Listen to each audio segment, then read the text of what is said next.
তোমার চোখের হক আছে, তাই রাতে ঘুমাবা। তোমার শরীরের হক আছে, শরীরকে বিশ্রাম দিবা।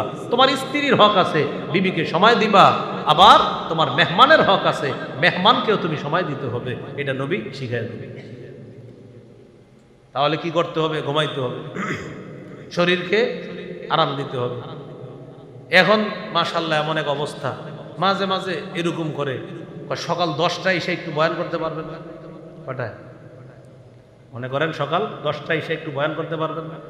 তো আমি আবার দেখি অনেকে করেও, ফজরের পরে বয়ান করে, 10টায়ও করে, জোহরের পরে করে, আসরের পরে করে, মাগরিবের পরে করে, এশার পরে করে। সারাদিন কোনো ঘুম নাই, রাতেও ঘুম নাই, পরের দিনও ঘুম নাই। আল্লাহ জানে শরীর নাকি মেশিন, বুঝতেছি না। চোখের হক কোথায়? স্ত্রীর হক কোথায়? হ্যাঁ, মাঝে মাঝে অনেকে 15-20 দিনের জন্য যে কোথায় চলে যায়, স্ত্রীর খোঁজ নাই, সন্তানের কোনো খোঁজ নাই, এদের খোঁজ নিবে কি আপনার?